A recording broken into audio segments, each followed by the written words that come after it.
श्याम बहादुर सापकोटाका हातमा खुकुरी देखिएको छ। जिम्मा लिएकोले धेरै बोल्ने होइन, गर्ने हो। एउटा व्यक्तिले खुकुरी प्रहार गर्यो मेरो आँखाको अगाडि। क्रिकेटले देशलाई न्याय गर्यो, राज्यले खेलाडीमाथि अन्याय गरिरह्यो। जहिले पनि क्षतिपूर्ति दिने, ठुलो ठुलो भाषण गर्ने। कोही जलाइदिन्छु भन्छ, कोही खुकुरी हान्छ। हामी एक्लै हिँड्न हुने हो कि नहुने हो? खेल जित्यो भारतले, संसारको मन जित्यो नेपालले। ज्यान मार्ने उद्देश्यले खुकुरी प्रहार भएको छ। जसलाई जे बोले पनि हुने, जसले जे गरे पनि हुने सभामुख महोदय, यो राम्रो भएन। खुकुरी प्रहार गरेर काङ्ग्रेस मर्दैन, सकिँदैन। म गृहमन्त्रीलाई सोध्न पनि चाहन्छु कि अब हामीले काठमाडौँमा एक्लै हिँड्न नमिल्ने भएको हो? कसैले सीमादरबार आगो लगाइदिन्छु भनेको छ, कसैले जातीय संहिता ल्याएर दिन्छु भनेको छ, लाखौँको जुलुस निकालिदिन्छु भनेको छ। पुराना पार्टी खत्तम हुन्, खराब हुन्, के पनि होइनन्। तर संसदलाई केही पनि थाहा छैन। चीनतिरबाट रेल र तेल ल्याउने कुरा नेपालको प्राथमिकतामा पर्नुपर्छ। तर कता कता असन्तुष्टिलाई सम्बोधन गर्ने भन्दा पनि असन्तुष्टिलाई भजाएर अराजकता मच्चाउने पहल कदमीहरू भएको हामी यत्रत्र देखिरहेका छौँ। राज्यको जिम्मेवारी सम्हालेका व्यक्तिहरूलाई चोर भन्ने शब्द प्रयोग गर्दै सिंहदरबार जलाउने उद्घोष गर्छ। सम्माननीय प्रधानमन्त्री जस्तो मान्छे सडकमा आन्दोलन गर्छु, मान्छे उतार्छु भनेर भाषण गर्नुहुन्छ। त्यो भएर सम्माननीय प्रधानमन्त्रीलाई यहाँबाट जवाफ दिनुपर्छ। यस्ता अराजक गतिविधि प्रधानमन्त्रीले गर्न पाइँदैन। कहिले भौतिक रूपले खुकुरीको आक्रमण भइरहेको छ, कहिलेका मान्छेका जिब्रो खुकुरीका रूपमा यो व्यवस्थाका माथि आक्रमण भइरहेको छ। त्यो फिल्म हेर्न जाँदाखेरि कहिले हिरोनी आउलान् र फिल्म हेरौँला भन्ने हुन्छ। तर गणतन्त्र आएदेखि एउटा पनि सरकारी अस्पताल बनेको छैन। अस्पताल नबनाउने अनि संसदमा आएर कुर्लिएर हुँदैन। शासक दलका नेता र अराजकतावादीहरूको मिलनबाट देश र जनताको हित कसरी हुन्छ? दुधको साँची म बिरालो आफै, अराजकताको प्रकाश सरकार आफै हो। सुन काण्डमा विभिन्न नेताको छोराछोरीको नाउँ आइरहेछ, तर सरकारले कारबाही गरिरहेछ। तर नेतामाथि खुकुरी प्रहार गर्ने मान्छेलाई कानुनी कारबाही गरेन।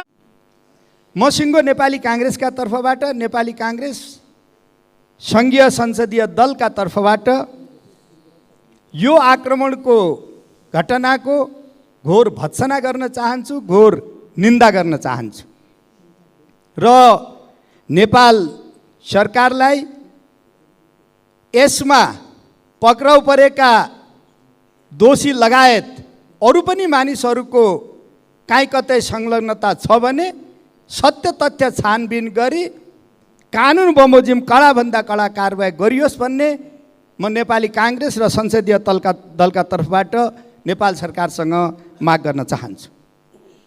सम्मान्य सभामुख महोदय, यो घटना सामान्य छैन।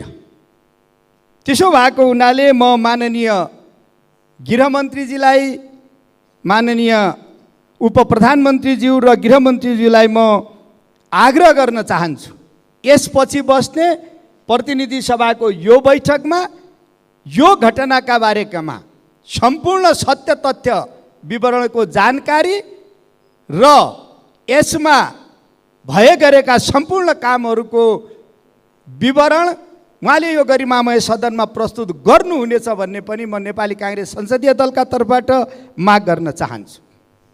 सम्मान्य सभामुख महोदय, अहिले हाम्रो पार्टीको सहमहामन्त्री महेन्द्र यादवजी ट्रमा सेन्टरमा उपचाररत हुनुहुन्छ। उहाँ स्वास्थ्य लाभ गरिरहनु भएको छ। म उहाँको शीघ्र स्वास्थ्य लाभको पनि कामना गर्न चाहन्छु। सभामुख महोदय, हामी सङ्घीय लोकतान्त्रिक गणतन्त्रात्मक व्यवस्थामा छौँ।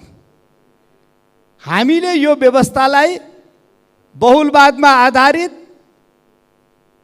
बहुदलीय प्रतिस्पर्धा सहितको सङ्घीय लोकतान्त्रिक गणतन्त्र र संसदीय पद्धतिका रूपमा अवलम्बन गरेका छौँ, विकास गरेका छौँ र यसमा हामी काम गरिराखेका छौँ। यो व्यवस्था नेपाली जनताको 70 वर्षभन्दा पनि लामो त्याग, तपस्या र एउटा ठुलो आन्दोलन, क्रान्तिहरूको इतिहास निर्माण गरेर नेपाली जनताले यो व्यवस्थामा यो देशलाई पुर्याएका हुन्। र म के आग्रह गर्न चाहन्छु भने आज पनि नेपाली जनता यो देशमा लोकतन्त्रको पक्षमा छन्, बहुलवाद सहितको बहुदलीय व्यवस्थाको पक्षमा छन्। आज पनि नेपाली जनता संघीयताको पक्षमा छन्, नेपाली जनता गणतन्त्रको पक्षमा छन्। म यो आग्रह गर्न चाहन्छु। जनताको चाहना के हो, जनताको आकाङ्क्षा के हो, नेपाली जनताले कुन व्यवस्था अवलम्बन गर्न चाहेका छन् भन्ने विषयको मापन भनेको, त्यसको यन्त्र भनेको निर्वाचन हो। आजभन्दा 1 वर्ष पहिला स्थानीय तहको निर्वाचन भएको छ र स्थानीय तहको निर्वाचनमा केही अपवाद बाहेक अत्यधिक बहुसङ्ख्यामा सङ्घीय लोकतान्त्रिक गणतन्त्रात्मक पक्षधर पार्टीहरू र त्यो पक्षधर मानिसहरू जितेका छन्। त्यो नेपाली जनताको अभिमत हो। आज हामी सङ्घीय संसदमा उभिएका छौँ, प्रतिनिधि सभामा उभिएका छौँ। हामीले 9 महिना पहिला सङ्घीय संसदको प्रतिनिधि सभाको र प्रदेश सभाको निर्वाचन गरेका छौँ। आज म आग्रह गर्न चाहन्छु, नेपाली जनताको 9 महिना पहिला अभिव्यक्त भएको मत आज यो सम्मानित सदनमा 95% भन्दा बढी छ। त्यो मत भनेको सङ्घीय लोकतान्त्रिक गणतन्त्रको पक्षको मत हो। म यति कुरा यसकारण निवेदन गर्दैछु, यसकारण म आग्रह गर्दैछु कि आज यो देशमा कृत्रिम रूपले कथाकथित रूपले एउटा भाष्य तयार गर्ने प्रयत्न भएको छ।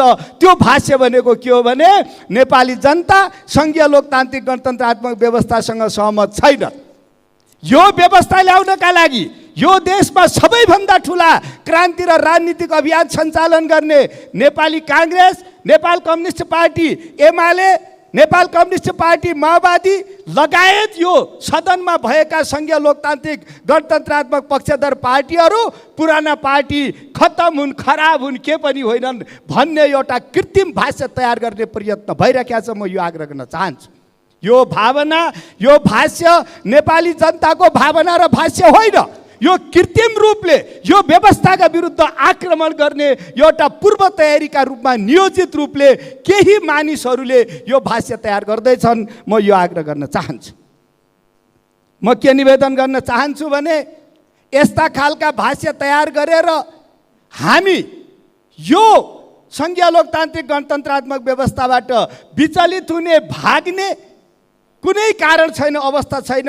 किनभने यो नेपाली जनताले त्याग, तपस्या र बलिदानबाट ल्याएको व्यवस्था हो।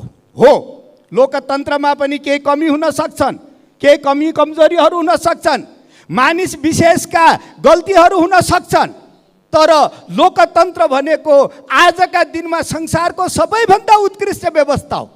नेपालले मात्रै होइन, विश्वले नै एउटा कुरा मानिराखेको अवस्था हो। लोकतन्त्र संसारको सबैभन्दा उत्कृष्ट व्यवस्था हो र संसारभरि सम्भावना भएका, विकल्प रहेका व्यवस्थामा सबैभन्दा राम्रो व्यवस्था हो भनेर स्थापित भएको तथ्य हो। त्यसकारण लोकतन्त्रमा यदि कमी कमजोरी छ, लोकतन्त्रमा केही खराबीहरू छन् भने पनि लोकतान्त्रिक व्यवस्थाले ती कमी कमजोरीलाई आफै ठिक गरेर लैजाने ल्याकत राख्दछ। म यो आग्रह गर्न चाहन्छु। त्यसकारण आफ्ना फरक मतहरू, आफ्ना धारणाहरू, आफ्ना विचारहरू शान्तिपूर्ण ढङ्गले राख्न सकिन्छ। अभिव्यक्तिको स्वतन्त्रता छ, लोकतन्त्र छ। बहुदलीय व्यवस्था मात्रै होइन, बहुलवाद छ। तर आफूसँग असहमत हुने मानिसहरूले राखेका कुराहरू, आफूसँग असहमत हुने विचारलाई निषेध गर्नका लागि खुकुरी कहिले पनि विकल्प हुन सक्दैन, हत्या, हिंसा र आतंक विकल्प हुन सक्दैन। म यो आग्रह गर्न चाहन्छु। त्यसो भएको हुनाले कहिले भौतिक रूपले खुकुरीको आक्रमण भइरहेको छ, कहिलेका मान्छेका जिब्रो खुकुरीका रूपमा यो व्यवस्थाका माथि आक्रमण भइरहेको छ।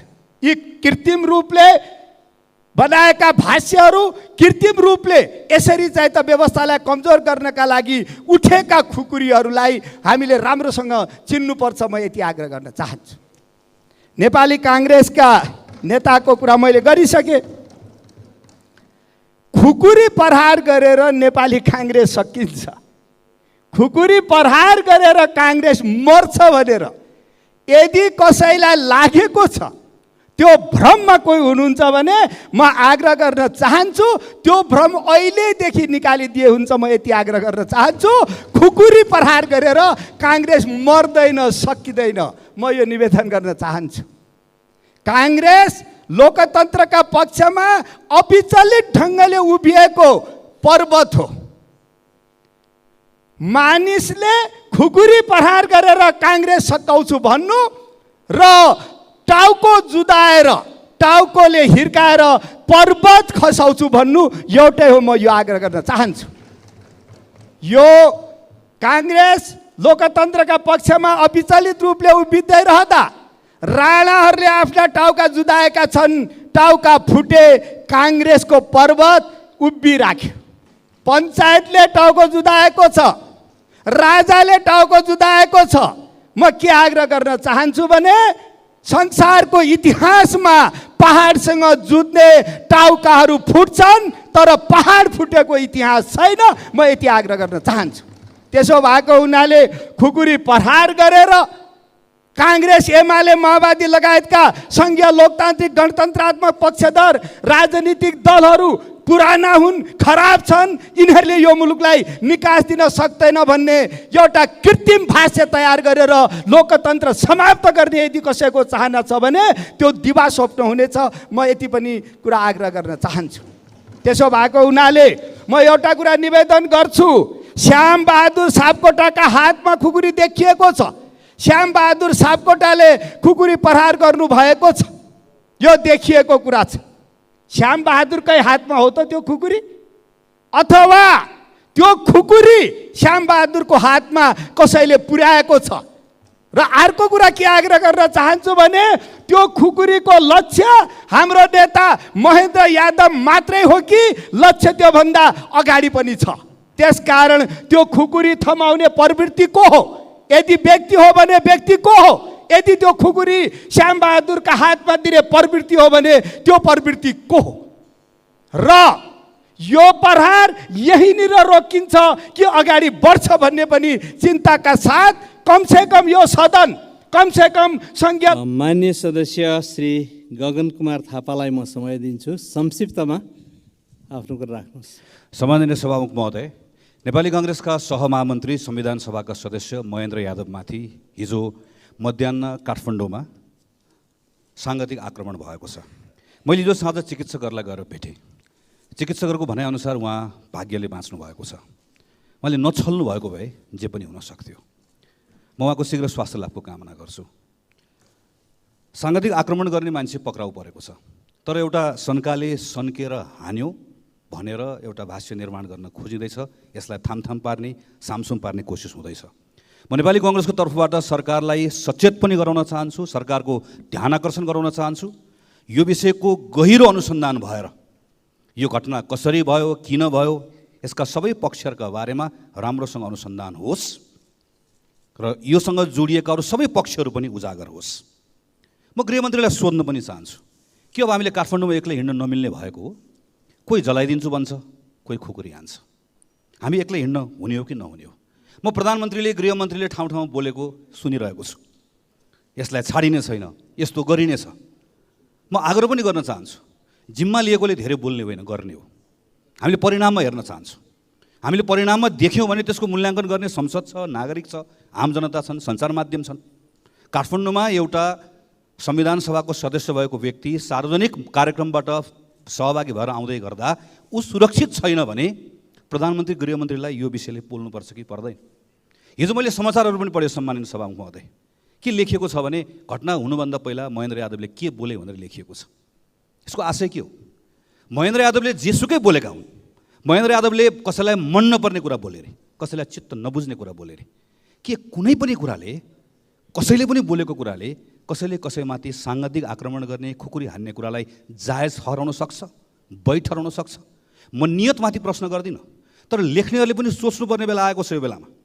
यदि हामी कुनै पनि माध्यमबाट हिंसा जायज हुन्छ भन्ने कुरालाई स्थापित गर्ने कोसिस गर्दैछौँ भने हामी ठुलो गल्ती गर्दैछौँ। सम्माननीय सभामुख महोदय, म आग्रह गर्न चाहन्छु, यो संसदभित्र रहेका सबै राजनीतिक दलहरू, सञ्चार माध्यम, नागरिक समाज सबले एकपटक मनन गर्ने बेला आएको छ कि यदि समाजमा असन्तुष्टि छ, तर यो असन्तुष्टिलाई देखाएर यदि समाजमा हिंसालाई प्रोत्साहन गर्ने अभिव्यक्ति, हिंसालाई प्रोत्साहन गर्ने घटना वा हिंसात्मक गतिविधिहरूलाई कुनै न कुनै मानेबाट प्रश्रय दिन हामीले खोज्यौँ भने नेपाली समाजले त्यसको ठुलो मूल्य चुकाउनुपर्छ। हामी धेरै सङ्घर्ष र सकसबाट बाहिर निस्किएर हिंसाबाट बाहिर निस्केका छौँ। तर कता कता असन्तुष्टिलाई सम्बोधन गर्ने भन्दा पनि असन्तुष्टिलाई भजाएर अराजकता मच्चाउने पहल कदमीहरू भएको हामी यत्रत्र देखिरहेका छौँ। महेन्द्र यादवमाथि आक्रमण भयो भन्ने कुरा मात्र होइन, यो मान्छे मर्यो भन्ने होइन सभा महोदय, काल पल्क्यो भन्ने कुरा हो। त्यसैले यो घटनालाई सामान्य घटनाको रूपमा नलिउँ। अराजकताले जसरी नेपाली समाजलाई गाँच्न खोज्दैछ र कुनै न कुनै माध्यमबाट जसरी हामी यसलाई वैध वा जायज ठहराउने कोसिसहरू गरिरहेका छौँ, यसको ठुलो मूल्य नेपाली समाजले चुकाउनु पर्ने अवस्था आउन सक्छ। यो बारेमा हामी सबै सचेत हुनुपर्छ। अन्त्यमा सम्माननीय सभामुख महोदय, म एउटा अर्को विषयमा मात्र ध्यान आकर्षण गराउन चाहन्छु। यही बिचमा हामीले सुन्यौँ कान्ति बाल अस्पतालमा लाइन बसिरहेको एउटा हजुरबाले आफ्नो नातिनीको उपचार गराउन नसक्दाखेरि उनको मृत्यु भयो। मैले समाचारमा पढेँ नियम बनाउनु पर्नेछ। म आफै स्वास्थ्य मन्त्री भएको बेलाको सम्झन्छु, त्यही बेलामा बनाएका नियमहरू छन्। अस्पतालमा अत्यावश्यक सेवा लिनुपर्ने मान्छेले लाइन बस्नै पर्दैन, त्यो नियम छ। अहिले नियम नभएको कारणले गर्दा भएन भनेर ढाकछोप गर्न खोजिएको छ। हाम्रो आँखा अगाडि 5 वर्षीय बालिका काठमाडौँको केन्द्रमा भएको बाल अस्पतालमा उपचार गर्ने सुविधा हुँदाहुँदै उपचार नपाएर छटपटाएर मर्नु परेको घटना पढ्न सुन्न हामी बाध्य भएका छौँ।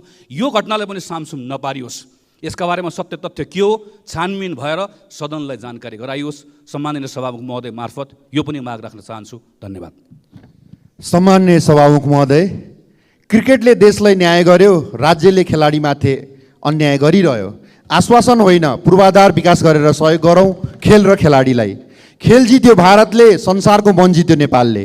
खेल्नलाई मैदान छैन, उपयुक्त सेवा सुविधा छैन, राम्रो टिमसँग अभ्यास छैन, राज्यबाट हौसला छैन, भविष्यको आधार छैन, छ त केवल निराशा, हतोत्साहित मानसिकता। निराशाको बिचमा आत्मबल र राष्ट्रको गरिमा बढाइरहेका छन्। बामे सरिरहँदा यसपालिको एसिया कप जे जस्तो भए पनि अर्को पटक जबरजस्त उपस्थित हुने गरी क्रिकेटको जग हल्लाउने गरी यसका लागि आधार तयार गर्न हामी सबै लागौँ। अन्धो बहिरो सरकारको आँखा र कान खुल्ने गरी एकजुट बनाऊ। नेपाली खेल जगत क्रिकेटको विकासको लागि महाअभियान थालौँ। नेताहरूले, मन्त्रीज्यूहरूले, प्रधानमन्त्रीज्यू स्वयंले सामाजिक सञ्जालमा शुभकामना दिँदैमा खेल जितिँदैन।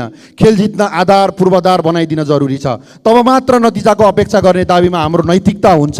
बनाउँदै गरेको मूलपानी र चितवनको क्रिकेट स्टेडियम यथाशीघ्र बनाउन र खेलाडीको तलब भत्ता वृद्धि गर्न सम्बन्धित निकायको ध्यान आकर्षण गराउन चाहन्छु।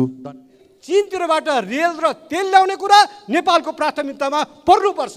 त्यसैले यो विषय प्रधानमन्त्रीको भ्रमणमा अत्यन्त महत्त्वका साथ उठोस् र ट्रान्समिसन लाइनहरू निर्माण गर्ने कुरामा जोड दिइयोस् र केही महत्त्वपूर्ण जलाशयसँग सम्बन्धित योजनाहरू जस्तो हाम्रो जति पनि प्रोजेक्टहरू छ कुलेखानी बाहेक ती सबै रन अफ द रिभर प्रोजेक्टहरू छन्। त्यसैले हिउँदमा हामीलाई विद्युत पुग्दैन। अहिले पनि हामी विद्युतमा आत्मनिर्भर छैनौँ। हिउँदको बेलामा हामीले इन्डियाबाट बिजुली ल्याउनुपर्छ। हामीले बिजुली बेच्न थाल्यौँ भनेर भन्छौँ, तर गएको तथ्याङ्क हेर्दा 19 अरबको बिजुली किन्यौँ, 10 अरबको मात्र बेच्यौँ। अनि कसरी हामी आत्मनिर्भर भयौँ? त्यसैले साँचो अर्थमा आत्मनिर्भर हुन हामीलाई जलाशयमा आधारित योजना चाहिन्छ। त्यस्तो कुनै योजना चीनले बनाइदिन्छ भने हामीले त्यसको लागि पहल गर्नुपर्दछ। म सिद्ध्याउँछु सभामुख महोदय।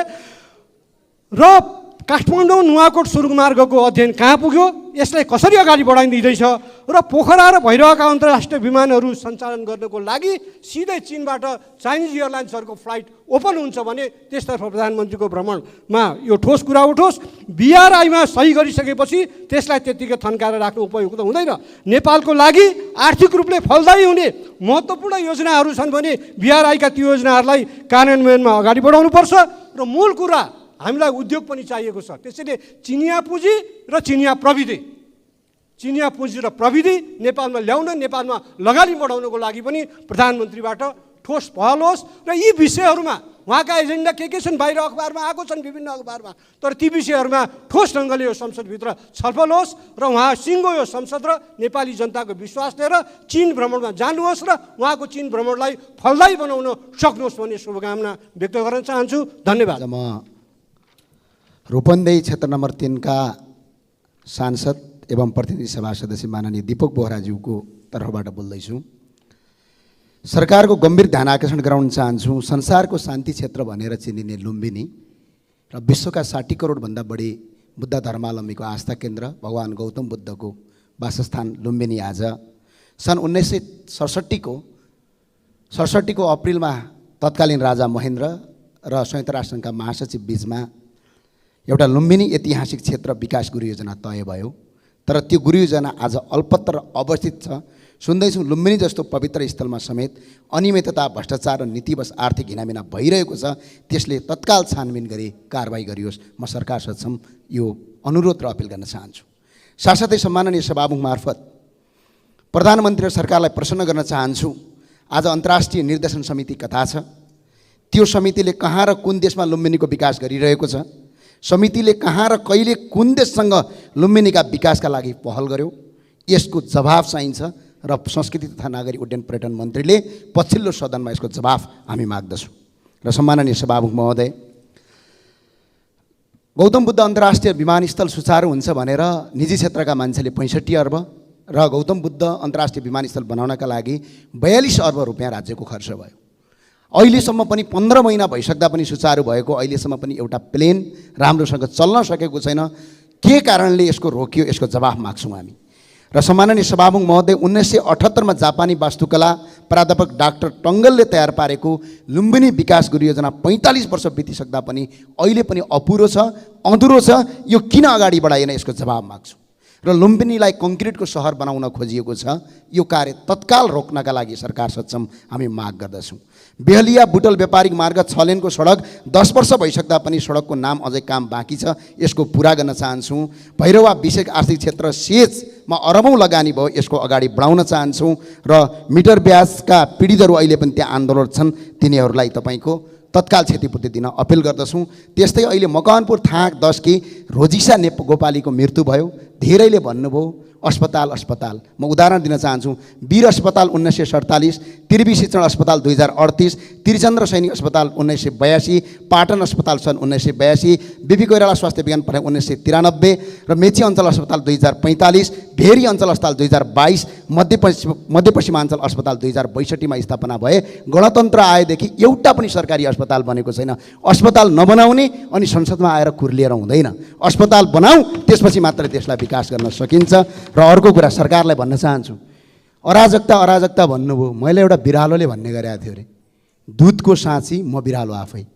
अराजकताको प्रकाष्ठ सरकार आफै हो र सरकारले जसरी दुधको साँची बिरालो छ त्यस्तै गरेर सरकारले अराजकता आफै गरिरहेछ। सम्माननीय प्रधानमन्त्री जस्तो मान्छे सडकमा आन्दोलन गर्छु, मान्छे उतार्छु भनेर भाषण गर्नुहुन्छ। त्यो भएर सम्माननीय प्रधानमन्त्रीलाई यहाँबाट जवाफ दिनुपर्छ। यस्ता अराजक गतिविधि प्रधानमन्त्रीले गर्न पाइँदैन। यति भन्दै बिदा हुन्छु। हस्, धन्यवाद सम्माननीय सभामुख। मान्य सदस्य, नेपालको नक्सा तयार भइसकेपछि पनि UN लगायत संसारका सबै देशलाई परिपत्रसहित नक्सा जानकारी नगराउनु पो आपत्तिको विषय हो।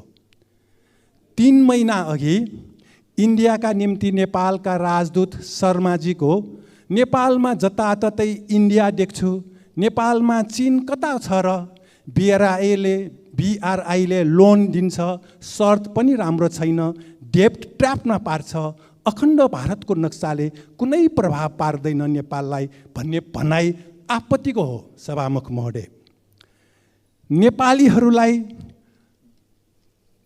पैसा दिएको र अमेरिकी प्रतिवेदन प्रकाशित भयो, नेपालका शासक दलका राजनीतिक दलहरूलाई पैसा दिएको, त्यो आपत्ति हो। यसबारे सरकारले स्पष्ट गर्नुपर्छ। र अमेरिकी सहायक मन्त्री डोनाल्ड लूले MCC पास गर्नु नत्र ठिक हुन्न, UN मा रुस विरुद्ध मत हाल्नु नत्र ठिक हुन्न भनी शासक दलका नेताहरूलाई फोन मार्फत धम्की दिनु आपत्तिको विषय हो। सभामुख महोदय, प्रधानमन्त्रीजी UN मा जाँदै हुनुहुन्छ।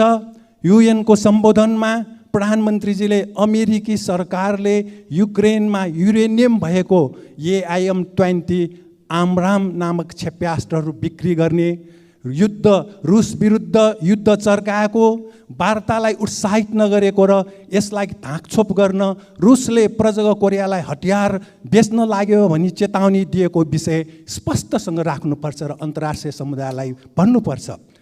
प्रधानमन्त्रीजीले युक्रेन युद्धको कारण संसारमा खाद्यान्न, इन्धन, आर्थिक सङ्कट, बेरोजगारी बढेको बारे र अशान्ति बढेको बारे अमेरिकी सरकारलाई स्पष्टसँग सम्झाउने गरी सम्बोधन हुनु जरुरी छ।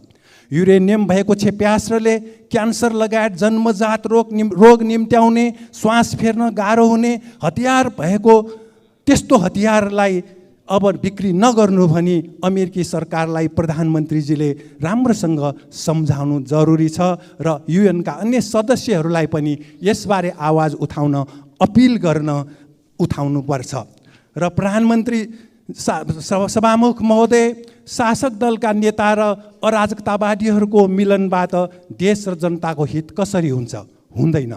नेपालका 10वटा ठुल्ठुला निजी बैङ्क आज नेपाल र भारत दुवै देशका नागरिकता भएका मान्छेहरूको कब्जामा रहेको छ। सरकारले नेपालका देशभक्त उद्योगी व्यापारीलाई कसरी देखेनन्?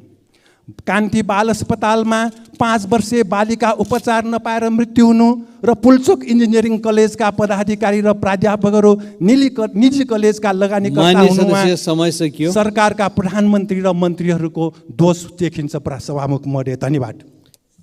सबभन्दा पहिला हिजोको घटना नेपाली काङ्ग्रेसको केन्द्रीय सभामन्त्रीमाथि जुन सङ्घातिक आक्रमण भएछ त्यसको जति भर्त्सना गर्ने कम हुन्छ, दोषीलाई कारबाही होस्। यो अराजकता देशको बिम्ब देखाइरहेछ कि देश कतातिर गइरहेछ। यसको कारक तत्त्व के हो भने त्यो कारक तत्त्वमा पनि हामी जानुपर्छ। यो 15-20 वर्षको संस्कृति हामी खास गरी बहुदलदेखि गणतन्त्र आउँदाखेरि देशलाई लुटतन्त्रमा कन्भर्ट गर्यो। जनतामा निराशा र जनतामा विकास र समृद्धिको आकाङ्क्षा, जनताको हार्डसिप बढ्दै गयो र नेता भनाउँदा र नेताका घर परिवार आराम सुख चैन र जम्मै अनि गलत काममा इन्भल्भ हुँदै गए। जस्तै अहिले म कहाँबाट सुरु गर्न चाहन्छु भने सुनकाण्डमा विभिन्न नेताको छोराछोरीको नाउँ आइरहेछ तर सरकारले कारबाही गरिरहेको छैन। किन? सत्ता पक्षै नेताहरूको छोराछोरी हुन्, कुनै विपक्षको होइन। विपक्ष भए त कारबाही हुन्थ्यो। यो गणतन्त्रमा मैले अस्ति पनि प्रश्न उठाएको थिएँ कि त्यो छोराछोरी कहाँबाट अधिकार पाए? पूर्व आइजीहरूको नाउँ आइरहेछ, बजाप्ते उसको च्याटिङहरू पनि पब्लिक भएछ, मिडियामा आइरहेछ। तर पूर्व आइजीलाई किन बयानको लागि बोलाइँदैन? किनकि सत्ता पक्षको पालिएको छ। उसलाई त उल्टे अख्तियारको प्रमुख बनाउन लबिङ भइरहेछ सत्ता पक्षबाट कि हामीलाई यस्तै मान्छे चाहिन्छ जसले सुन तस्करीमा संरक्षण गरेको छ, सुन तस्करीसँग जोडिएको छ। किनकि त्यस्ता मान्छे सरकारको मान्छेलाई पैसा बुझाउँछ र अख्तियारको प्रमुख बनेपछि त्यस देशको अख्तियार कस्तो हुन्छ। म अर्को प्रश्न गर्न चाहन्छु। यहाँ केही थान मन्त्रीजी पनि हुनुहुन्छ। मन्त्रीजीहरूको सरकारको सुविधा एउटा गाडी पाउने हो, तर कुनै मन्त्रीजीको 4वटा 5वटा गाडी, एउटा कार चाहिन्छ फर्मल मिटिङको लागि, ब्ल्याक कार औपचारिक कार्यक्रमको लागि, अर्को जीप चाहिन्छ क्षेत्रमा जानको लागि, अर्को गाडी चाहिन्छ श्रीमतीको चढ्नलाई, अर्को एउटा आफन्तहरूको लागि चाहिन्छ। 4वटा त मन्त्रीजीको चाहियो। त्यसपछि मन्त्रीजीको पिए जुन हुन्छ क्षेत्रको कार्यकर्ता त्यसलाई पनि चाहियो। त्यो मोटरसाइकल चढ्नै सक्दैन। उसले जाने बित्तिकै टोयोटाको गाडी लिइहाल्छ, स्कर्पियो गाडी पनि चढ्दैन। यो लुटतन्त्र हो। एउटा सरकारसँग माग गर्न चाहन्छु, कुन हैसियतको मान्छे कसरी गाडी चढिरहेछ सरकारी गाडी, चाहे त्यो गाउँपालिका नगरपालिकाको प्रशासकीय अधिकृतको नाउँमा होस्, चाहे खरदार सुब्बा सेक्सन अफिसरको नाउँमा होस्। सिंहदरबारमा हजारौँ हजार गाडी र हरेक गाडी 1 साल चढ्ने, थन्काउने, फेरि नयाँ गाडी किन्ने। र त्यो सरकार सुशासनको उपदेश दिन्छ, त्यो जनता पत्याउँछ? त्यो सरकार सुशासनको उपदेश दिन्छ कि जसले, मैले भन्न के खोजेको भने सुशासनको नाउँमा आसेपासेलाई लुटतन्त्र छ। योजना आयोग आफ्नो भाइ भतिजा भारदारबाट पुरा गरिन्छ।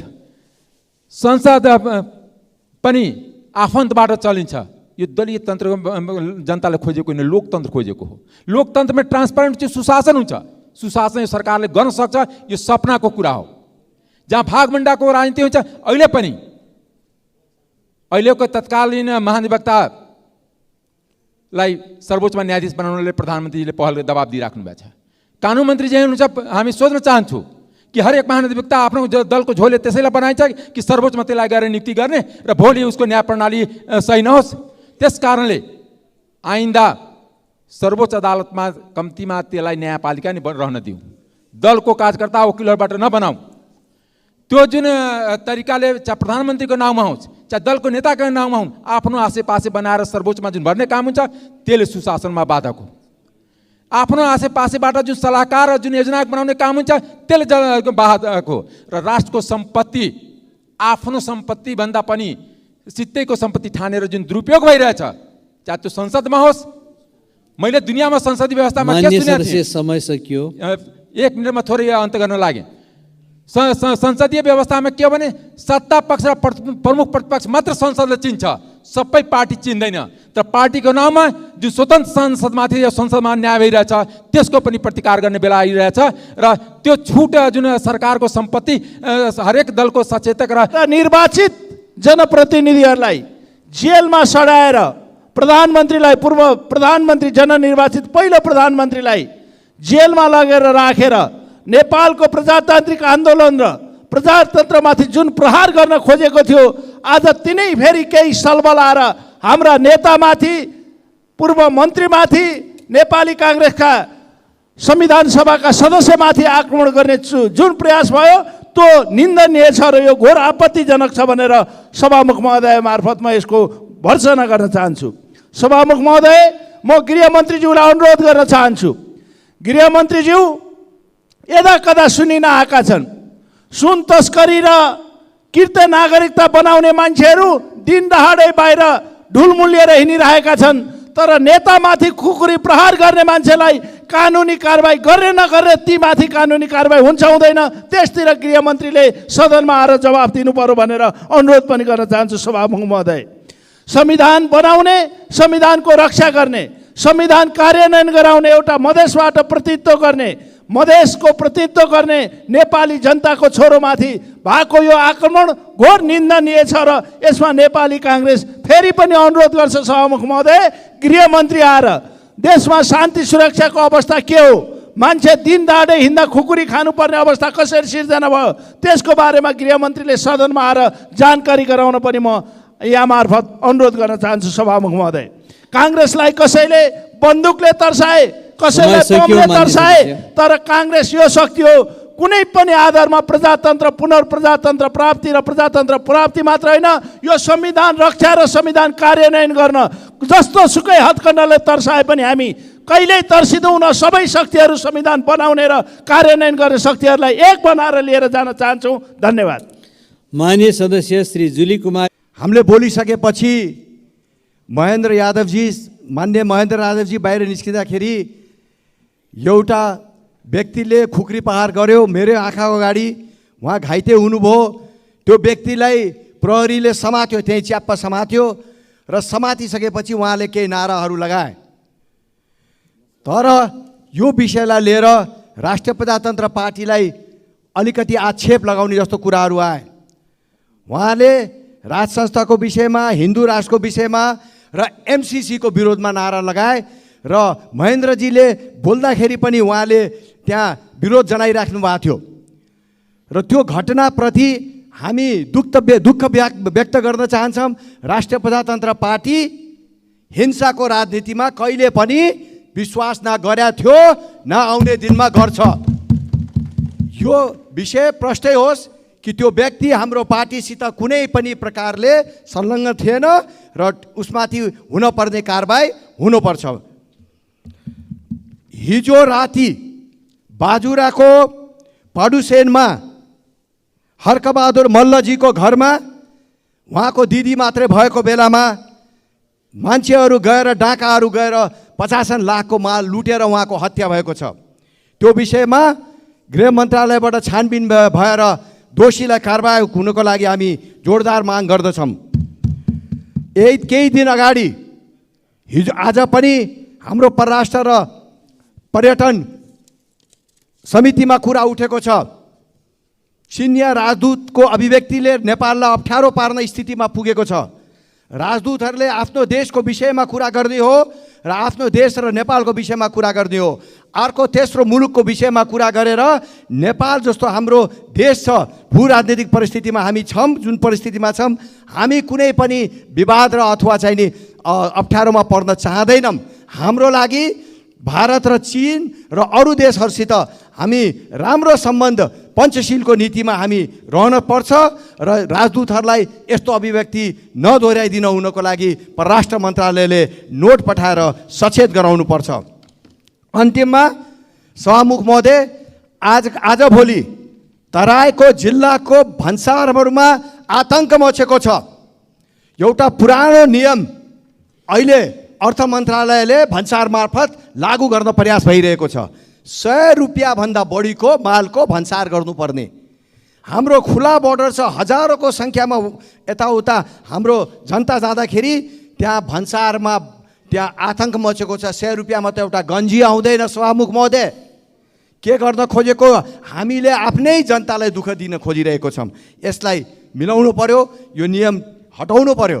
र अर्को, हामी पर्यटनका कुरा गर्छौँ, हामी विदेशी पर्यटनलाई नेपालमा ल्याउने कुरा गर्छौँ र आज हामी के गरेको छौँ? हाम्रा बोर्डरहरूमा तमाम कसिनोहरू खुलेको छ, तमाम पर्यटनका व्यवसायहरू भइरहेको छ। तर भारतीय रुपियाँ 500 कोहीले ल्यायो भने त्यो व्यक्तिलाई समातेर हाम्रो देशमा कारबाही गर्न खोजिन्छ।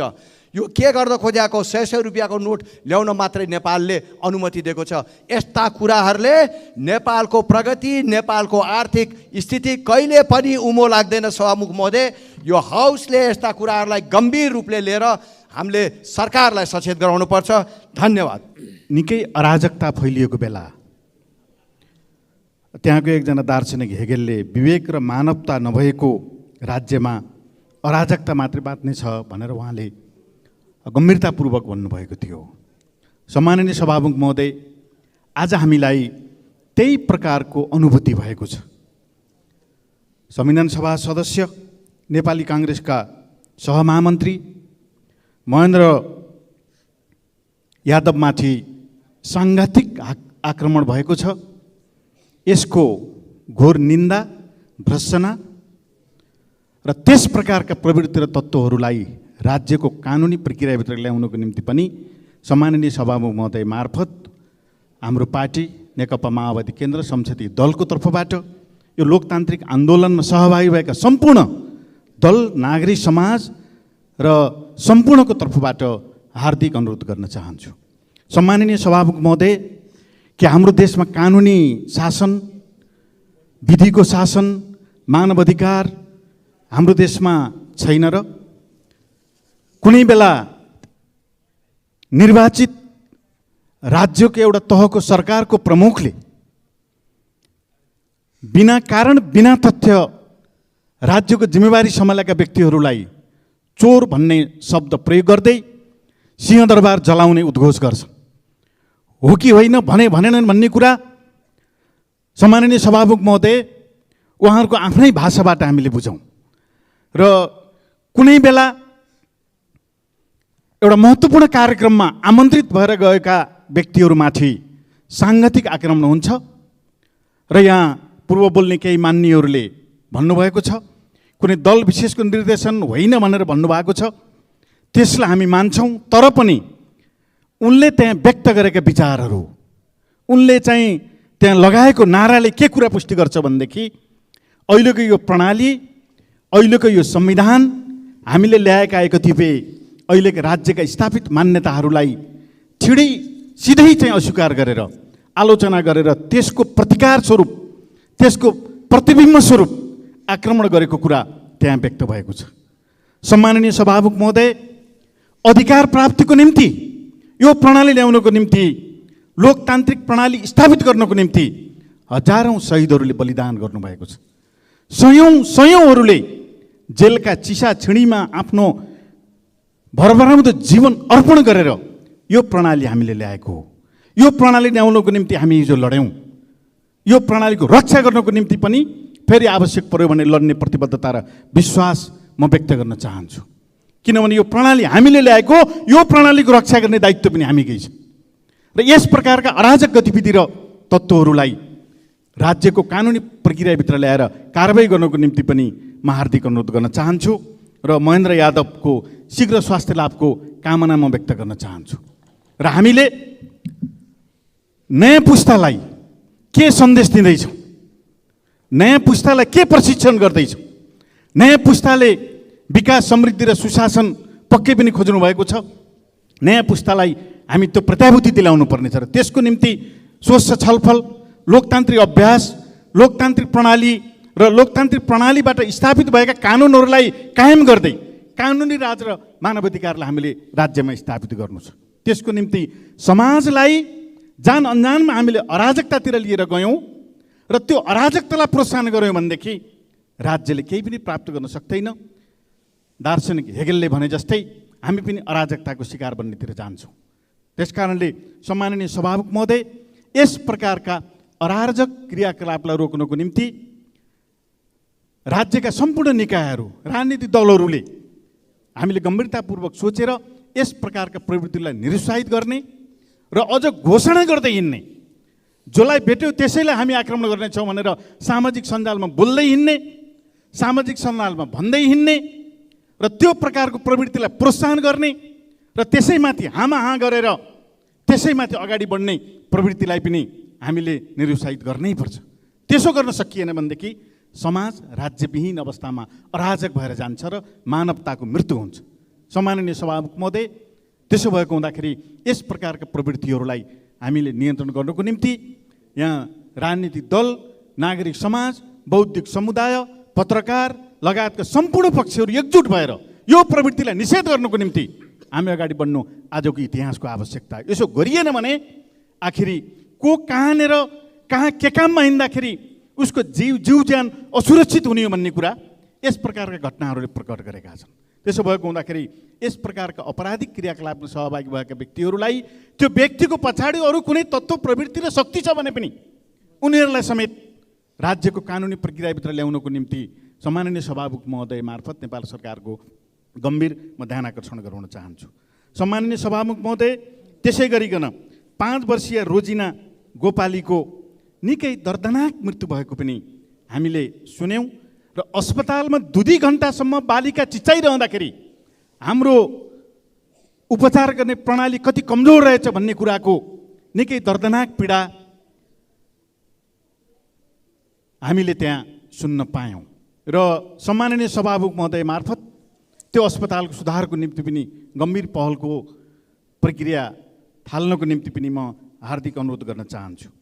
मुकुन्द रिजाल वार्ड नम्बर 16 का वडा अध्यक्षको मृत्यु भएको छ, उहाँप्रति हार्दिक श्रद्धाञ्जली व्यक्त गर्दै डेङ्गु रोग निकै मर्माहत बनाएर नेपाली नागरिकलाई